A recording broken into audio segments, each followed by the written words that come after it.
sát hồn để có thể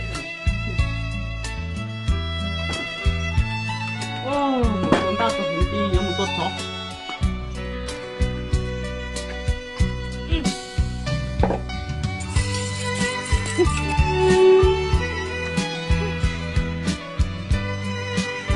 tuần ta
chó nó hành cơ nuôi cũng chí cũng chẳng ăn đa nó cũng đau đan đan nó không rồi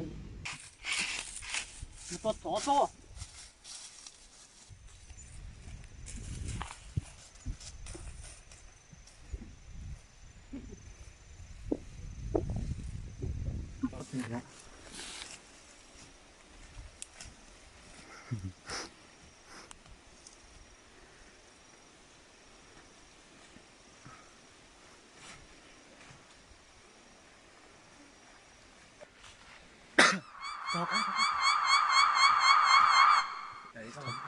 chơi cam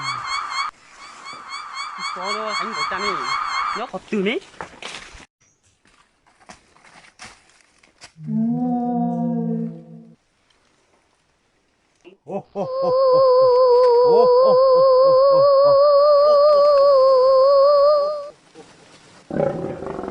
ta không quay chứ mình có nhớ từ tập là sọ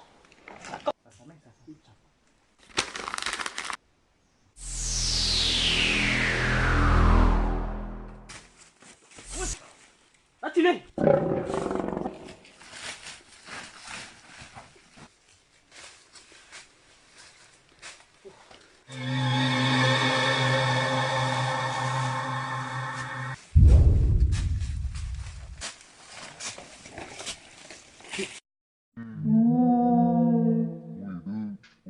sao nè, nó ra đi rồi sao? Nó chỉ là tua heo. xử một số nó so.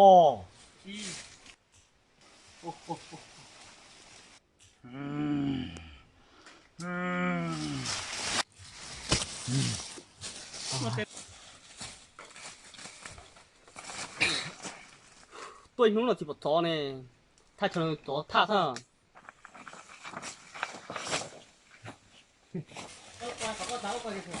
Có tôi tên nó đun luôn, có nhớ tên nó đun luôn nó này từ việc lâu tốn chứ. Cái cho một chó có hành một cha, nhớ tôi phải cô.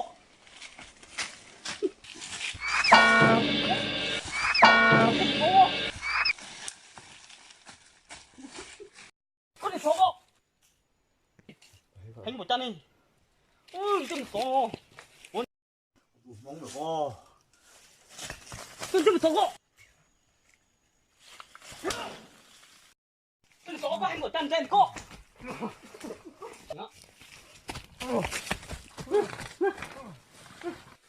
Đi chó nó hành của cháu từ đấy.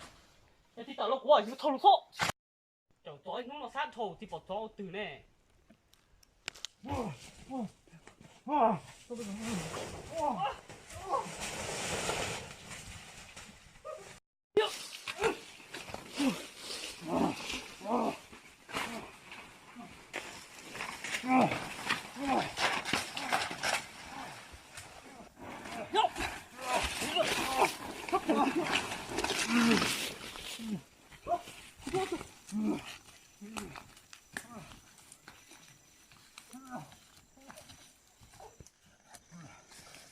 Chó nó hành cơ.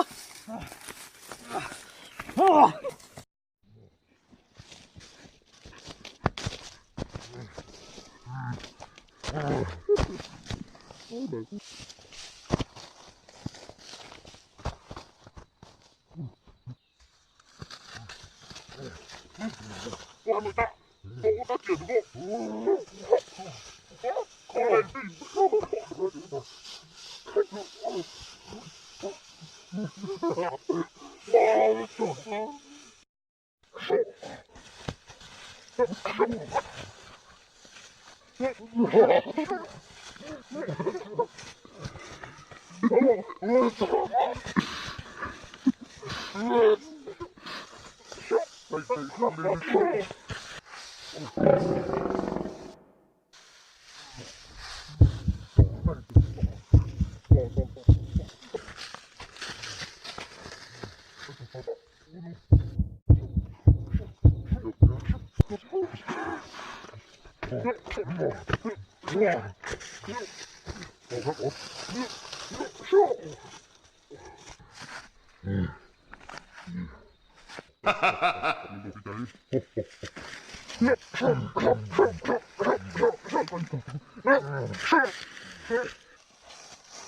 Anh làm